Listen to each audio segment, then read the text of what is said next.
record, Bo. Hi, everyone. We're doing it? Yep, let's go. Hi, everyone. Welcome back to our podcast, No More Secrets. As always, I'm your niece, Katie Albrecht. And I'm your aunt, Mary Albrecht. And today we have a returning guest. We are calling this the three-peat because this is the third time Delores Garcia has been on our show. And we're very grateful to have you back, Delores. Say hello to everybody. Hello. Well, I feel like I'm the god aunt. Like you're the niece, you're the aunt, and I'm the god aunt. Oh, Absolutely. All Is right. that okay? Can I Sure. give myself that? Yeah, absolutely. Welcome to the family. Yeah, good luck with that. Good luck with that, yeah. But if you recall, the last time that Delores was on, unfortunately, she had to, didn't have to, but shared the news that her son had stabbed his father, Dolores's friend, and the father of her children, and then had basically purposely got himself into a situation so he would be killed by a neighbor as well.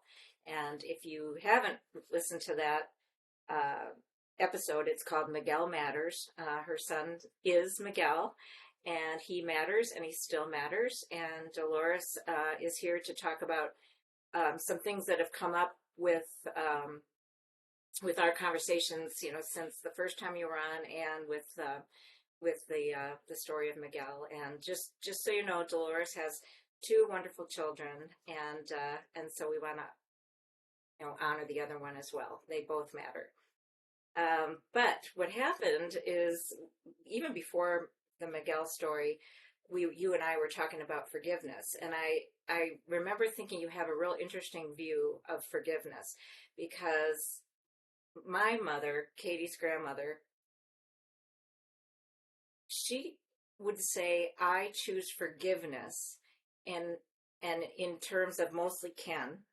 And she said, and in her view, that meant I'm not going to do anything about the things that he's doing to hurt other people. I would say something like, he needs mental therapy, mental help or whatever. And she'd say, I don't believe in psychologists. I believe in God, and God is forgiveness. And I would say, okay, but God doesn't forgive criminals. Like he forgives them, but he doesn't want them to not have the consequences of their actions brought upon them. And so we started to talk about forgiveness. We said we wanted to do an episode on it, and that's where this is coming from. And what I find is interesting is that you, Delores, call it the F word because it's a corrupt word, and corrupt principles, which totally like ding, ding, dinged in my head because of my mom hiding behind, I choose forgiveness. And so why don't you just elaborate a little bit on what you think forgiveness is and what it isn't? Well, and isn't that's the $1 million question right there, is really what is forgiveness? And it is such a nebulous, ambiguous kind of topic, and it means different things to different people. And, as I was preparing and thinking about this podcast with you ladies, is that I just make the disclaimer that I'm coming from my own point of view and how I was raised in a very strict religion, very strict Christian religion. Forgiveness was a big thing, and like it still is. And I actually have told a couple of my close friends that we were recording this podcast, and one of them in particular, who has listened to other episodes of your podcast, she's like, oh, that is such a hard topic. Like, I can't, forgiveness is so hard. And that's what I hear a lot. And I mean, that's the feeling that I had growing up. Like, why is it so hard? Well, from this standpoint, I say it's such a hard principle because it's corrupt. There's so many undertows of corruption. And I don't know if corruption is the right word. Unhealthy, toxic, does not serve us, does not help us. And really, like when we were talking the other night, I told you ladies, like, I don't forgive anybody. And That was interesting when you said that. I'm like, what? But then like I don't, and Just holding I was grudges over also, yeah, exactly. This is the grudge workshop. I also decided that I don't ask people to forgive me, which means people could translate that like I never apologize. I never acknowledge that I make mistakes. No, I don't ask you to forgive me. So ladies, let's talk about, what does forgiveness mean to you? Like, we know what your mom/grandma, what she felt it was like, not taking responsibility, not trying to get help, not trying to change, just letting God, I don't know, like what else? But like, what do you think forgiveness is? What definition were you raised with? Well, I mean, what we were raised with and what we actually think, I think, are two different things. Yes, but let's talk about the old-fashioned, why do people struggle with the concept of forgiveness? Like, what's the old one? Well, because I feel like forgiveness is, you're supposed to just kind of forgo people's, like, the things that people did to you. And even if you don't feel like it's deserved, or like, you're just supposed to forgive just because it's like it's what people tell you to do. Whereas I feel like, I mean, I've evolved to understand forgiveness, that forgiveness is almost like acceptance that you can't change the person. And it's you did what you could in the situation. And it's kind of like the serenity prayer where I'm now blanking on the serenity prayer, which is hilarious, but grant me the serenity to accept the things I cannot change, courage to change the things I can, and right, yeah, I feel like it applies to that, because it's, yeah, like, because there's situations that, I mean, you can hold a grudge over someone. Is it going to make the situation better? No. Is it going to make you feel better? Probably not. You know, and forgiveness, I think, comes in the sense of what you can change, which, bringing it back to the prayer and stuff, that you can forgive just to feel better about the situation and accept that you did everything that you could do, depending on what the situation is and all that. Yeah, and to let go, but not necessarily approve, but to let go of the anger, let go of the judgment. You said that the word forgiveness has a lot of judgment behind it. Yeah. You know, because we don't really understand what the person was going through. So it's important to just, I guess, let it go. Which is that why you call it forgoness instead of? Yeah, so let's bring up my words that I made up, because, like, Mary, you put me on a pedestal because I make up words. And so I put her on a higher pedestal. She is on a literal pedestal right now. But then I had to demote her to a smaller pedestal so that we could be seen on this show as well. I'm actually going to take a picture right now so you guys can, and I'll put it in the video so you can see. Do you want to take a picture of the first pedestal? Yeah, and then here it is over here. I enjoyed my 5 minutes of fame. Like, I totally soaked it in. It's all good. I'm sorry, Delores. I'm going to have to demote you to a smaller pedestal. Can you forgive me? Yes, exactly. Let's talk about that. Like, there's just so much that is wrapped up in that word, and it's not. Well, like, there's many things that I don't agree with the old principle of forgiveness, but that word has become such a corrupt word that I don't even like to use it, because it's corrupt. It's toxic. And so like I said, I don't forgive people. I do practice the principle of forgoness, for graceness, and for me-ness. So again, I made up those words, but thank you. Like, let's get them in Urban Dictionary, shall we? Right. Yeah. I mean, you got a good solid entry with this. I'll tell you what. 5 pages, small type. That's amazing. Really amazing, honestly. It was a little OCD, but you know what? I really wanted to pull things together. So when we talk about, now again, this is all coming from my own upbringing and my perception of what I was taught in my family, in the church, in society, is that Don't what's go the matter? Find me. Oh, there we go. Oh, sweetheart. Okay, I'm gonna have to get him up here. Sorry, listeners or watchers. I'm cutting it out. I have the power. Hi. I'm not. I'll probably keep it in. Come here, baby. Okay, this is hard to do without him making the noise. Okay, okay. Okay, there we go. There we go. I thought he was asleep. Okay. Oh, He heard us talking. He heard us talking. yeah. Okay. So Sorry about that, everybody. when we think about the principle of forgiveness, the focus is on the other person and what the other person did. And it's a giving, it's an external situation.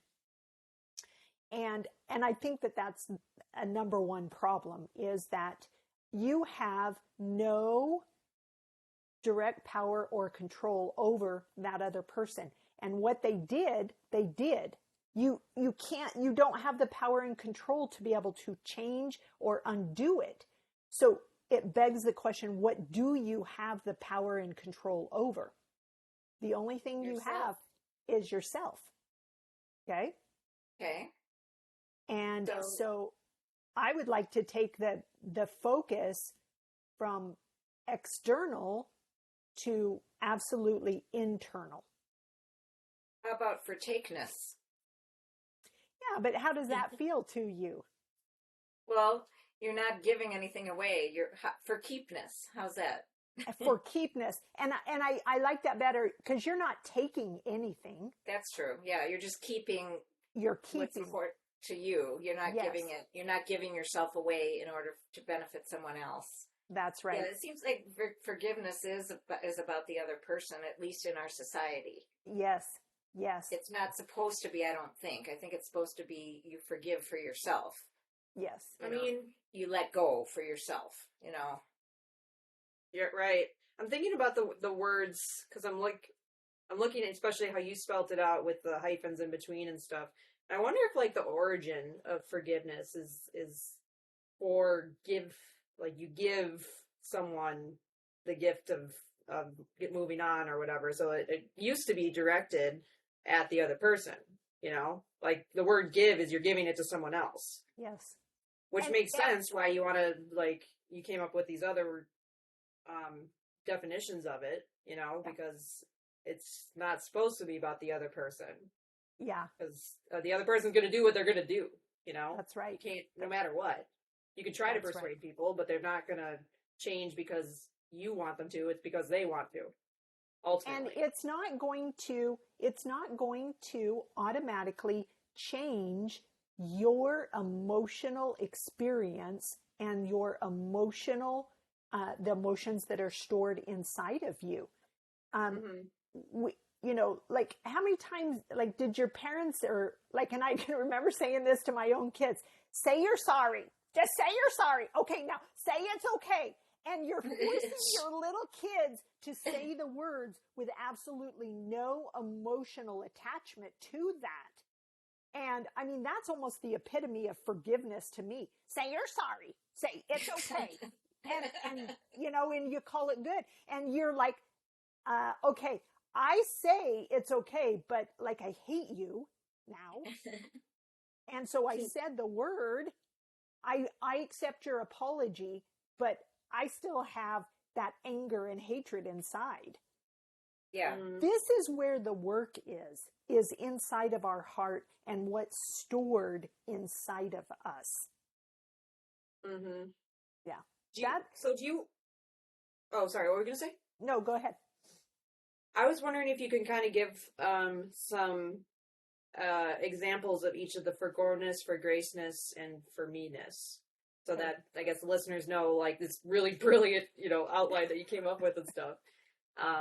Maybe we could start with forgiveness. Like, what does that mean to you, and what does that have to do with forgiveness, the corrupt term?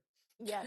So it really is, it addresses what you said, is that the new way that you understand and practice forgiveness is actually forgoness, is that you are letting go of and I call it toxic emotional residues, that we remember those, and we're triggered often by, we are traumatized, we bury those emotions. Because I promise you, if you have not actually consciously, intentionally processed out an emotion / emotions, especially of a traumatic event, they will get stored, and they are stored in your body and in your subconscious mind. And so being able to let go or release them that's where our work is. And it's not simply cognitively, consciously saying, I let go of that. Well, because it's stored at the subconscious level, and it's also stored at the cellular level. Oftentimes there has to be some other stuff that is work to get that out of there. And so forgoness is, I am, through my work, through my processing, I am forgoing the storage of these toxic emotional residues that came from the event that I experienced. Okay. So that's a little bit like the somatic experiencing. That's the kind of therapy I'm doing right now, is where they say it's based off of animals in nature, that when they're in a traumatic experience, like they almost got eaten by a predator, they immediately, well, first of all, they freeze. I mean, if they can't fight and they can't fly away, can't run away, then they freeze. And while they freeze, all of this nervous energy is stuck inside, and they're just freezing. But animals, when the event is over, they literally shake it off. They literally start shaking, and they, do that. Sometimes they even replay, like if two cubs are being chased by a coyote or whatever, then the coyote threat is gone, but the cubs replay it by one chasing the other. And what they're saying is that we, in the animal kingdom, the animals are constantly being traumatized, but they forego that energy right away. Yes. So they can move on, whereas we store it, like you said, and then it starts building up and toxic. So the therapy that I'm doing right now is more about, what are you feeling right now when you're telling this story? Like, where in your body is it? And then, oh, my gut, my stomach hurts, and why are you clenching? Why are you? And then trying to, okay, now let's take a deep breath and talk about it, and give you the opposite experience. Yes. So it's kind of the same concept of not letting that toxicity stay in you when you practice forgoness versus, giving it to someone else. I think that now there's a distinct difference between shoving it down and ignoring it and becoming so numb and blocking it out. Don't get that confused with, that's not really what I mean by foregoing it, is that you're foregoing the storage of it. You're releasing it. You are letting it go. And you're not shoving it down. You're letting it go. Yes. And there is a very distinct difference between those things, because some people are like, oh no, that didn't affect me. Well, what did you do to let go of that, to process it out? And it does take work. It takes processing. It takes some modalities to be able to clear that out. And I want to I want to do a little shout out to us, okay? Is that when we go through a traumatic experience, and traumatic can be what you ladies experience, trauma over the long haul, what that was very deep. I had a very acute trauma. But a trauma is defined as something that our brain can't handle. And that it doesn't matter. It doesn't matter if it's the 3-year-old Katie that got locked down in the basement because her mom didn't know the door shut after her. And she didn't get locked in the basement on purpose as a punishment. Her mom didn't know she was down there. And like, I remember Hector said that he had gotten locked in the basement. And it was by his older brother, and his older brother thought he was being funny, and it wasn't very funny. And they, that to a little kid, that's traumatic. Now, he wasn't beaten. He wasn't left down there for days. He didn't starve. He just was scared. That's trauma. So it's anything that the person's brain just can't make sense of, can't control, is that these emotions that we feel during that time of the trauma are protective. They are safe. They are meant to help us. So Hector being locked in the basement because his older brother thought he was being funny is scared. He's terrified. He wants his mom. Why doesn't his mom come? He's scared. He's afraid.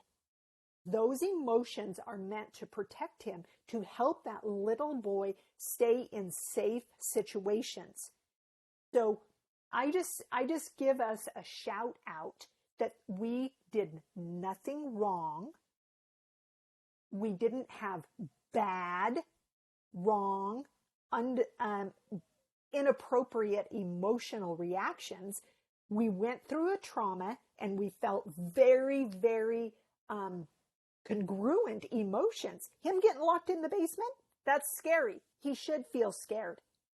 You ladies being sexually abused over the years have created emotional reactions that were meant to help you at the time. The problem is they get stored inside of us when there's no more threat. Exactly. That's what I'm saying. And with animals, they get rid of it right away naturally. Yes. But it fries your nervous system. So that's what my therapist said, is that my nervous system is just fried. I'm like up here in terms of the amount of stress on my nervous system. Yes. And you can't get rid of it just with words. You can't, no. You have to feel it. Yes. You know? Yes. And you have to, so yeah. You're stuck in a state of hypervigilance. You have been attacked so many times in the past. Why would your nervous system not go on high alert? Right. Yep. And so it makes total sense, but you're not being attacked anymore. But the nervous system goes, oh, but, and I mean, and this is, sometimes you're triggered by something familiar or something yes. similar. It might be yes. little, but your triggers are everywhere. Yes. Yes. And so I like to bring that to the forefront so that we do not hate on ourselves for feeling what we feel and having these things stored inside of us. Well, why can't you just get over it? Well, that is a crusty attitude, isn't it, Katie? Crusty people. We were hoping that would come into people.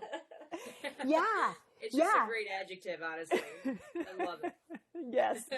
And so we don't have to hate on ourselves. We don't have to be mad at ourselves that, oh, I should be over this by now. And we can be compassionate and loving and actually honor our younger selves for surviving the trauma and getting us to this point here and now. So this whole process of forgoness is based on self-honor and self-love. I did such a great job surviving. And now this is part of my healing.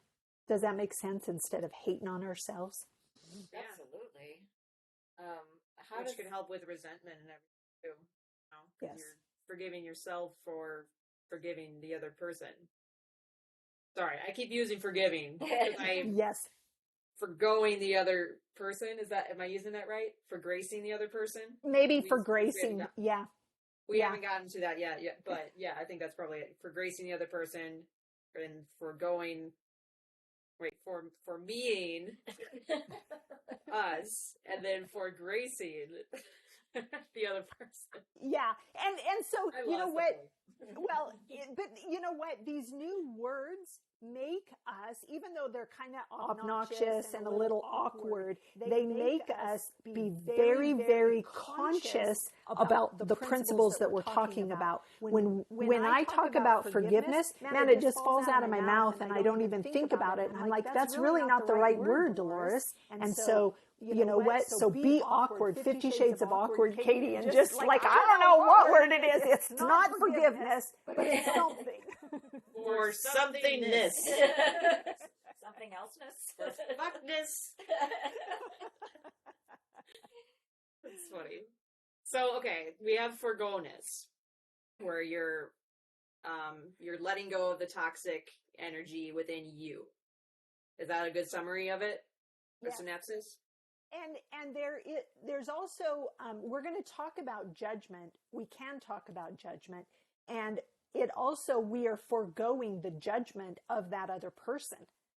Mm-hmm. That we're not even responsible for it. And let me tell you, when you truly let go of thinking that you have the ability and the responsibility to judge that other person, that is liberation.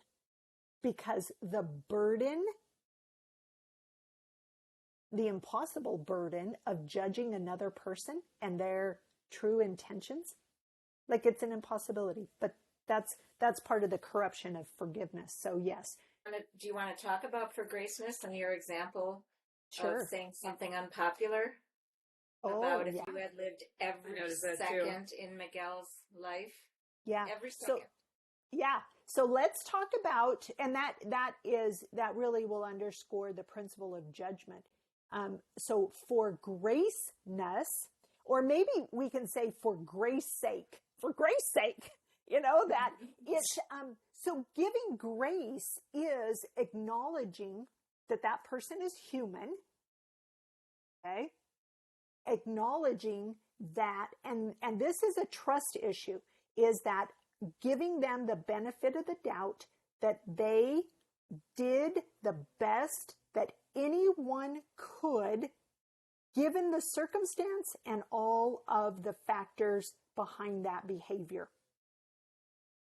So one of the pieces of profound learning that I experienced when the event happened in my family, that my son, not to trigger people, but let's just talk frankly, when my son murdered his father and then broke into the neighbor's house and threatened them and terrorized them, the unpopular thing that I would like to share is that if I had lived every second of Miguel's life exactly like Miguel had, I would have killed Hector and I would have broken into the neighbor's house and terrorized them, just like Miguel did. I think it's important to share here that you're thinking like Miguel, right? Like yes. not like Delores, right? Because if I'm going to judge Miguel, I got to judge it from his shoes. Right. You got to be Miguel. That's all there is to it. Right. Yes. And how impossible is that? Right. Well, I'm sure people listening to this are like even shocked because I mean, we read it and we're like, whoa, yeah, no, it's shocking, but it makes sense because you're putting yourself into the shoes of him and all of his life experiences and whatever was going on in his mind. That's just how he was. That's just, you can't change it. Yeah. So are you of the view that everybody, every human being is always doing the best they can? The best that anyone could do under those circumstances. See, I really trip up over that cliche. Oh, you're doing the best that you can do. Because the way that I perceive that statement is very condescending, and there's an undertow. This is the way that it sounds in my head. Dolores, you're doing the best that you can do, but everybody else could do better. That's the parenthetical statement that my brain registers whenever anybody says that. It's so condescending to me. It does not feel good. And so, taking artistic liberty that I always do, I made up my own cliche. I'm like, no, I'm not going to say that. He did the best that anybody could do given those circumstances and those factors. If anybody else... Why do you use the word the best versus the worst? Do you believe in the goodness of the human being at the core from birth? Okay. Yeah. Not from birth. The inherent greatness of the soul. That is the true self. Okay. Do you believe there's exceptions to that? Or there could be? I appreciate that there could be. Because I acknowledge to you that right now, I believe that people are inherently good. And we get fucked up. And then we do things. But I believe that the true soul, which is my true identity, is infinite and eternal and pure love. And so that means that we are inherently good. Mm-hmm. Because our soul is inherently good. Mm. Okay. Well, that clarifies that then, because I tend to feel that Ken was born with evil inside of him. And that also isn't his fault. And it's also a judgment. So if Ken was born that way, so was Miguel. But isn't it also judging to say they weren't born that way? Or that they were born good? I guess that I would rather err on the benefit of the doubt. Yeah. I would rather be wrong for saying that they are inherently good than wrong to say that they were born evil. Yeah. So if I'm gonna choose my error, I'm gonna go over on that side. Yeah. Okay. Yeah. So graceness is giving people the benefit of the doubt. And I love that that saying, that quote, there by the grace of God go I. Mm-hmm. Meaning that if I was in his moccasins, I would have done the same exact thing. And really, honestly, when I came to terms with that and made peace with that during my grief pilgrimage, it was one of the most profound releases that I experienced through the last 7 months. I am no different than Miguel. Because think about it. Oh, I wouldn't have done that. How do you compared to, yeah. And again, when I think about if I lived every second in his human experience, I would have ended up the same. It would have had the same eventuality. Thinking that I'm above him is where my pain and suffering comes. But if he hadn't basically forced his death by terrorizing the neighbors, you still would understand that he had to suffer the consequences of what he did? Yes. Okay. And honestly, I was actually relieved when I was told what had happened. That was the first question that popped into my mind: is Miguel still alive? And I actually was relieved to find out. Wow, can I say this out loud? That I was relieved to find out that he had also passed.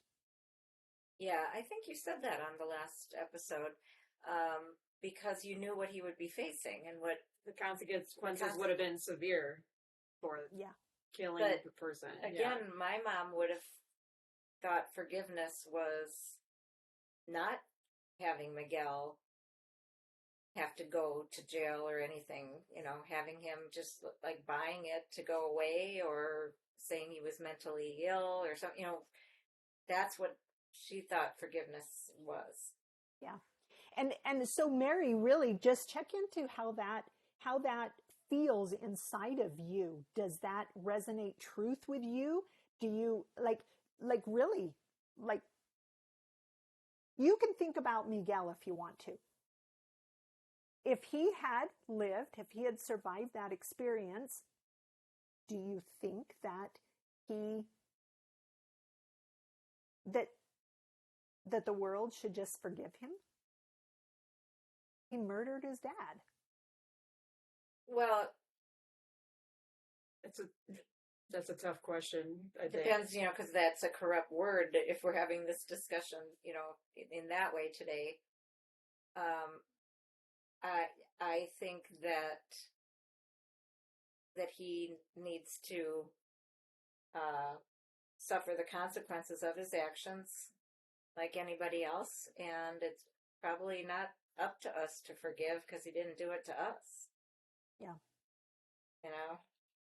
But should society forgive him? Well, then now there's that whole aspect of forgiveness that I would always say to my mom. I don't think forgiving somebody if they haven't shown any remorse or any effort to change or any admission of what they had done, then why are you forgiving them? Because nothing has changed.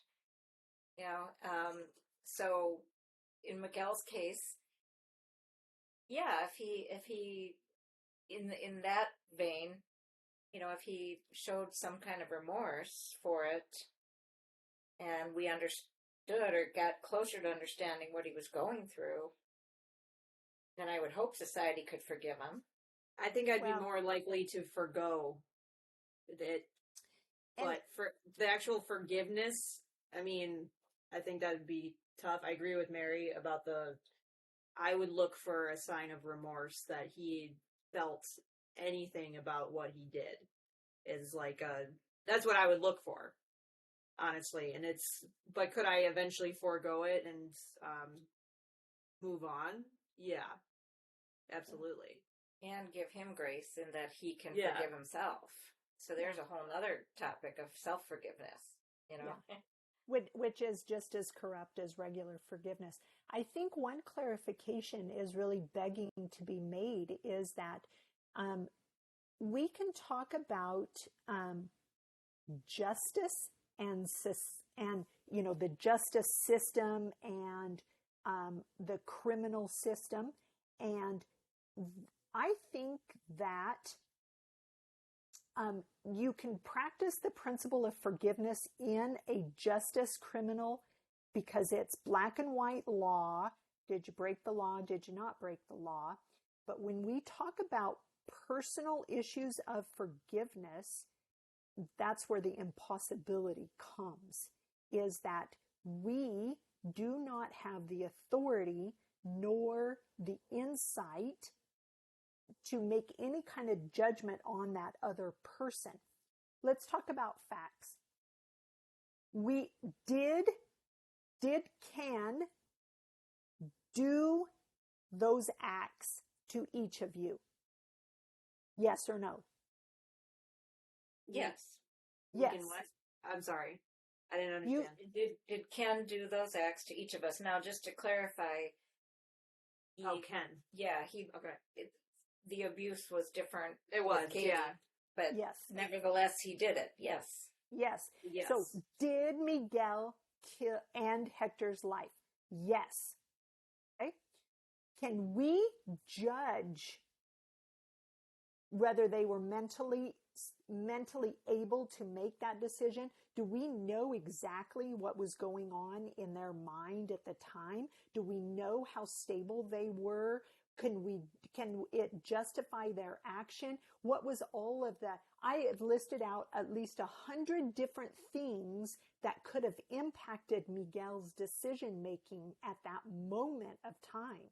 And I still probably don't even know hardly any of them, or maybe never any of them. I don't know that.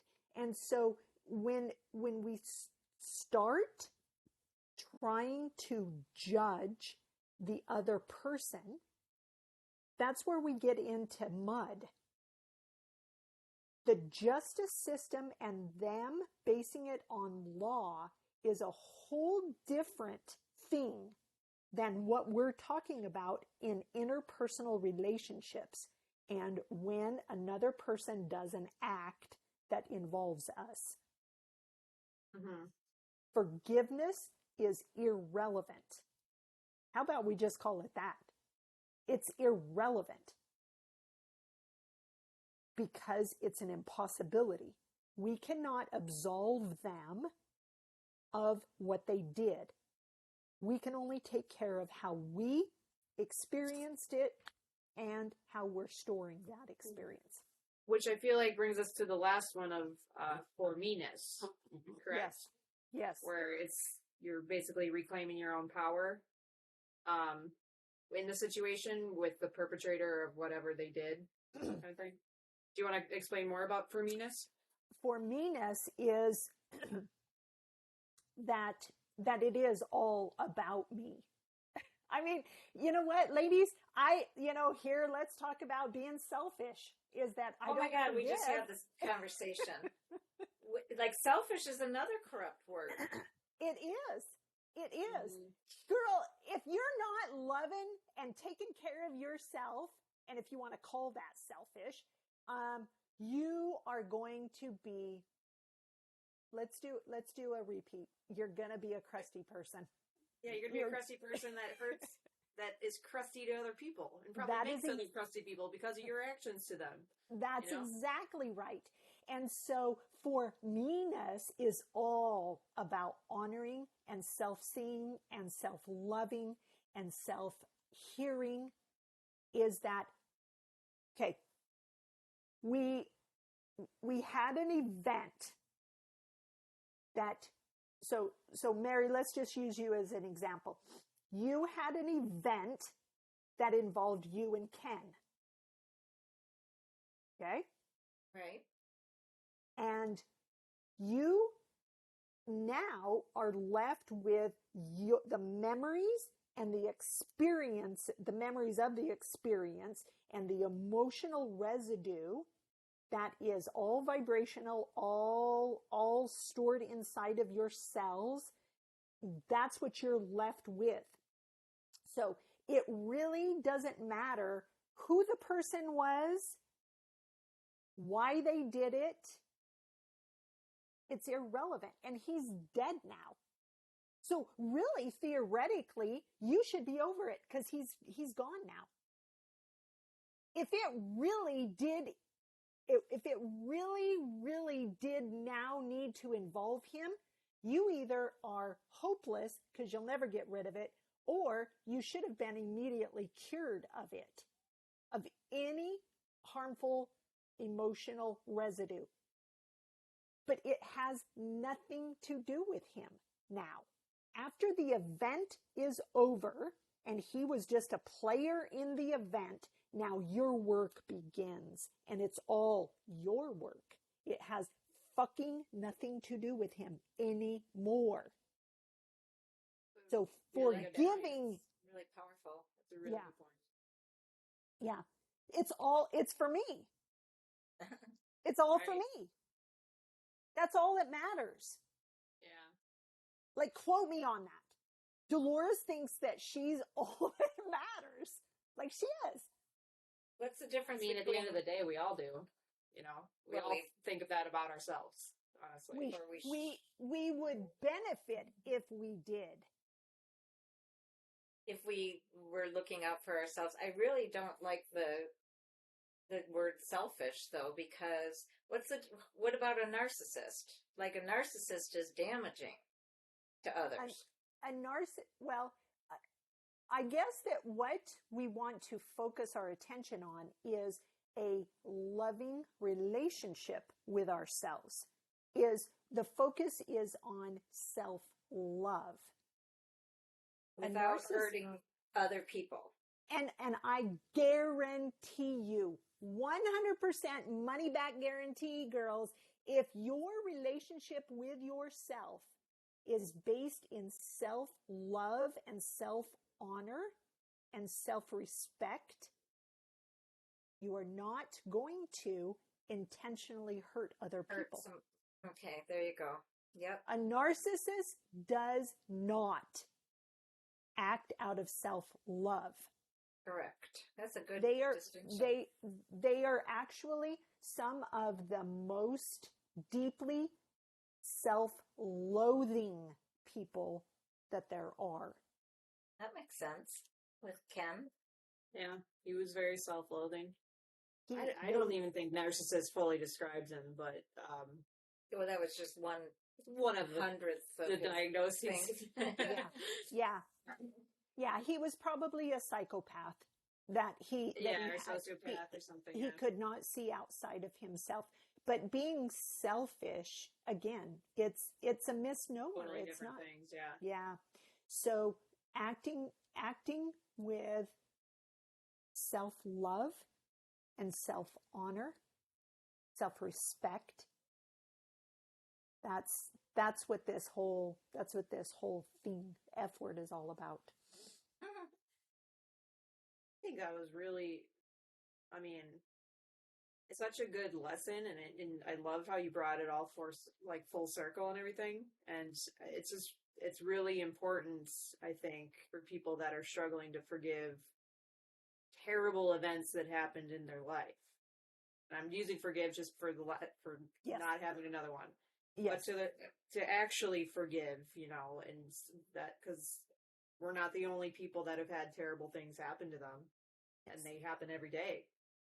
And how do the survivors of those events move on? And I think this is a really good reminder and template to go off of. And honestly, the goal that you try to achieve when you're trying to move forward past a terrible event. You're ultimately in this world for yourself, and you got to look out for yourself and do what's best for you. And that's hard for people to get to, but it is the goal, honestly. Yes. And really letting go of the idea that being self-loving is selfish, because selfish is a judgmental word. We talk about being empowered, is that stepping into your own divinity and knowing who and what you truly are on a soul level. Yeah, that's where the highest self-esteem is ever going to come from. Is once you know who and what your soul is, you can't not be loving. Yeah. Yeah. Absolutely. I feel like we need to share this manual with the listeners, but we also, don't want to, give it all away. But it really is clear what you're saying when you read what you wrote. Yes. And, I really don't have an issue sharing it. It's not copyrighted. I did research and reading, and it came out of my own heart of that. If if our conversation and what I happen to write up, if it could help anybody else, especially those of us coming out of traumatic experiences, and then, God bless it, we survived this traumatic experience, and then we're guilted for not being forgiving. And that's injury and insult all wrapped up in one, isn't it? Is that, you know what? We survived these awful things. And now people are shoving shoulds at us that you should be forgiving. Well, no, I just really hate that person. I'm really going to just stay there. And, but you should forgive. Fuck that. Next. I'm going to decide what I'm going to do when I'm ready and what I'm able to do, and being able to get past that. There's just so much conflict in there, ladies. Yeah. So I feel like that's important.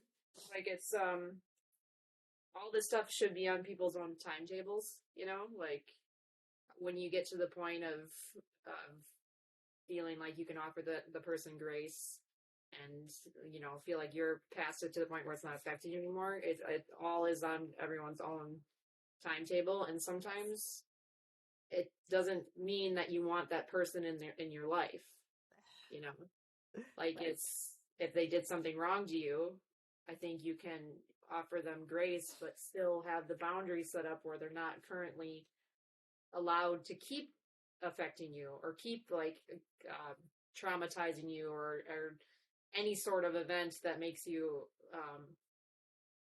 feel bad, yes, or trauma,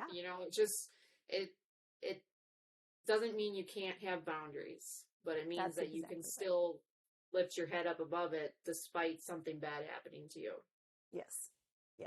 And I think that falls under forgive and forget. And I think that, Mary, your mom, God bless her, is that maybe it was easier for her to do that. And, because definitely. And it looked better to the neighbors, but yeah, her thing is forgive him and then let's repeat it all again. Even if it wasn't the abuse to me, like he would scream and yell and make a holiday miserable and storm around and, attack and verbally and, just all this. And then, I'm never coming back here. And then, during the week we forgive him and we invite him down again, and it happens again. And it's like, what I didn't ever, definitely forgiveness in that scenario with my mom and with my brother Ken was just let him keep doing it and look the other way and have no needs of your own. So that's why I hate that word. I choose forgiveness. Yeah, I don't. Because then she says, because forgiveness is God, but she's not God. So. And you know what? You can't speak for God. Like, I don't know. Maybe God isn't going to forgive Ken, or maybe God isn't even going to judge him, or maybe, I don't know. Like, you can't, I don't know what God's going to do. That's another impossibility of the principle of forgiveness, is that you don't know what God is going to do with that person. You don't. Yeah. Oh, Betty. So in class today, that's my mom's name, but in class today, the song from Paul Simon, Betty and Al, or what is, I don't know if that's the name of it, but if you could be my bodyguard. Wrong generation. Sorry. Have you heard it? If you be my bodyguard, I can be your long lost pal. You can call me Betty, and Betty, if I call you, you can call me Al. And I'm like, oh my God, my parents are Betty and Al. Yeah, that's crazy. That is crazy. Do do do do. Do do do do. Betty and Al, yeah. It's really with them all gone, with Ken, my dad, my mom, and even with Terry, just because that consumed me. I didn't have time to process. But now it's becoming so obvious. Like, wow. Talk about shouting out to us. You know, wow, we survived that. A. B, we didn't do anything wrong. One of the sentences I said to my therapist last week, which she thought was brilliant, was that I said, I was just there trying to do my life. I was just a kid trying to, like, do my life. You know, I didn't bring any of this on, even if Mom said I did by being bratty to Ken or whatever. I didn't. I was just being a kid. You know? And so it becomes enlightening as the years go on how twisted and demented it was. Yes. You know? And so, can you give yourself permission to forego the judgment on yourself for, quote, not forgiving? Like, can you give yourself permission to be like me and like, no, like, I don't forgive anybody and I don't ask for forgiveness. Like, I'm just, giving ourselves permission, when we really just put that straight out in front, like, I give myself permission to release judgment on myself and release guilting myself for not being forgiving or for, what may look like holding a grudge. Like, just let go of that. Mm-hmm. I'm working on it. A lot of years of messages. Yes. Yes. And so given that, be very, very loving and compassionate and gentle and kind with yourself, to heal those wounds. Funny, your dad called me selfish all the time. Yeah, he said that to your mom. my mom. Never think she's wrong. Also, was another. Never think she's wrong. Which kind of selfish. goes on. She's all about herself. Well, yeah, that's how we survived. Yeah. You. Yes. Especially yes. you. And we weren't. That's what's so funny. Yeah. I mean, we. Unless you think selfish is a good thing, but we weren't always right. I don't think I was looking out for myself as a kid, personally. Like, you're just surviving. You're not, like, thinking, oh, this is what's best for me. You're just, like, No. reacting, basically, to what's happening around you and stuff, Like, you're just... Yeah. And you try to...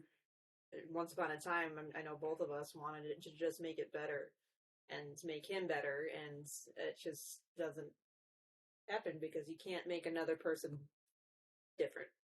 Nope. Long time coming of understanding that, but it's funny. You still hope. Like, whenever when he was still alive, like, that was a big thing. It's like you're still hopeful for it to change, and with his passing, that hope goes away with him, and but you remember it. It's like the remembering of what could have been kind of thing. Yes. So. And so, adding on to that, the complicated grief that you all are navigating through, not only the trauma that you stored and being able to survive the active trauma, but then the complicated grief, because having someone who was a victimizer, a perpetrator in your life, to have them pass, then you have that situation to be in grief or not be in grief, and like, what do you do with that? I mean, that's tough. We did a whole episode on complicated grief because of that. And even in the book, I said something to the effect of, how can I be so sad about somebody dying that I always wanted to go away? Yes. Yeah. I call that the funeral of lies. Is, how, like, we've seen movies where they'll do a funeral or a eulogy of a complete monster, and they talk about him in glowing terms, and everybody who he victimized is sitting in the audience going, yeah, no, that's so not true. Yeah. And that's what happened at his funeral. That, I mean, we came up with it, like, he was a really good competitor. He was a good athlete. The whole thing was about sports. Because he had to win, which he was also a sociopath, and a sociopath has to win. And you're just sitting there like, this is just blowing me away. This is just, Yes. But it's nice because, this is tangent, but the funeral, you really see who cares about you, the survivor, because if so many people came that you just, like, we didn't expect to show up, and it just was, that was a positive thing from the funeral itself, I think, Yeah, they came for the living. They came for the living, and they were there to support us, and I think that is a positive memory that from the funeral, despite it being a funeral and, devastating in some ways, like, it's just, you see who really cares about the survivors, it's nice. Yeah, that was a good way to perceive that and experience that. Yeah. Yeah. Yeah. Well, I think this was really interesting. I think you had a really good idea of what forgiveness actually means, or like the different words for it and everything. I feel like we were also challenged by it, and in a good way, because it changes our thought process of a word that we don't really like either, because it gets corrupted the way that you mentioned. And I think the listeners can really benefit from this, honestly. Yeah. I just think that we should stop it's the wrong word. It's not maybe how what it used to mean and how it was previously used. And when it's corrupt, and we really, like, I'm going to offer this suggestion to the world, is that we just should stop using that word, because it's the wrong word. It's not the word that we need it to be, that we need to come up. Like, if you don't like my 3 words or our 4, we actually came up with, for keepness, deciding what we're going to keep, is that we just need to use a different word from it. And, I know that we're right here at the end of our podcast time, but there are, I actually wrote out 11 different pieces of, things that I struggled with, that I didn't agree with, that were undertows of the old principle of forgiveness. And if you want to, we can offer that as a PDF to anybody who wants the rest of the text. But I'm gonna issue a challenge to you two, is that if you haven't read through those 11, read through them at your leisure, and find the ones that are like, oh yeah, that is the one that just sticks in my craw. And like, maybe bring it to your therapist, bring it to maybe meditation of, this is really, because I think that those things that resonate with you on that list may be doorways for a little more of your healing. Is that this is the pressure that I've been feeling, or the conflict that I've been feeling, but I haven't been able to put my finger on it. And here it is. And then being able to let go of the judgment and the guilting that you may have felt for not forgiving. So I'm going to give you that challenge. That's your homework, Katie. Yeah, we can. Can we put this on a PDF? It came to us on a PDF. Yes. Yeah. We can figure out a way to link it and stuff. So. Okay. If you're willing to put it out into the world, we'll definitely. Yes, I like the idea of taking it to my therapist this week. Yeah. Yeah. Good idea. For sure. Wow. Katie, are you still doing your bilateral? Are you still doing your EMDR, or did you finish your course with that? I've done it once, and was really intense for me, and it brought out a lot of emotions for me.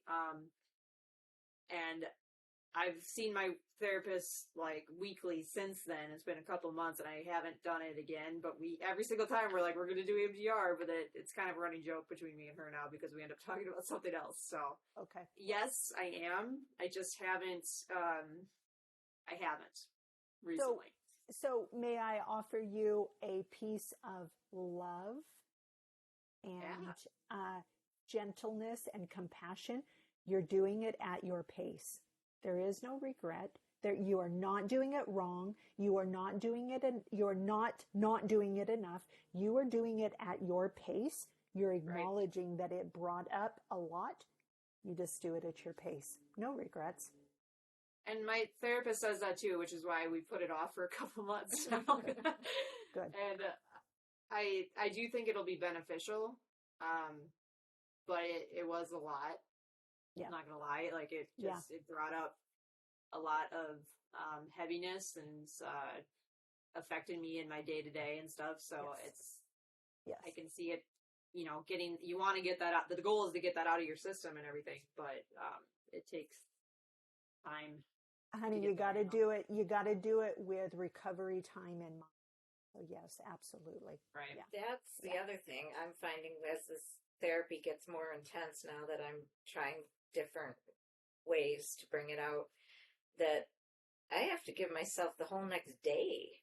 Yes. To get my energy back and to my head to stop hurting, and it's like I can't. So sometimes I go to therapy and I don't bring things up because I know I don't have that next day, which that's dumb.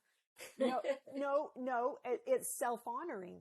And so you figure out when you can schedule it so that you do have that recovery time. I promise you, you're doing it exactly right. You are changing the physicality of your body. When you are pulling those stuck vibrations out of your cells, you are changing the physical structure of your body. And it's going to leave it exhausted. So recognize you're not doing it wrong. You're doing it exactly right. And that's why they say healing and doing this emotional work is not for the weak. like it digs deep. Okay. So honor yourself for that. You're not doing it wrong. You're not weak because you're having those reactions. Those are exactly the way it should be. I got to take time off work in order to recover. Yeah. And you have that liberty, but I do not. I kind of do, but I kind of don't, I mean, but you definitely don't, right? Right, yeah. Yeah. All right, well, I think we can wrap it up, but this was a really great conversation, as always, Dolores. I always feel better after talking to you because I love your perspective on stuff, and I just am glad that you're a three-peat pedestal, I don't know, person. Half pedestal person. And I'm okay when I'm demoted. Like it wasn't like I was like, oh no, you put me back or I'm clicking off this podcast. No, you enjoyed being up there for the 5 minutes. I did. Right. Yeah. Okay. Well, thank you, ladies. I love your podcast and I love you. I honor you, and it's a privilege to associate with you. I want you to know that. Well, fantastic. Likewise. Yeah, fantastic. And more to come. Stay on for a little bit after we click off. Okay. Or whatever. What do we do? Or she'll edit us out. You can just edit us out at that point. Okay. Thank you, everybody, for listening. Till next time. Bye. People are still watching. But you can edit that out. Now you can edit.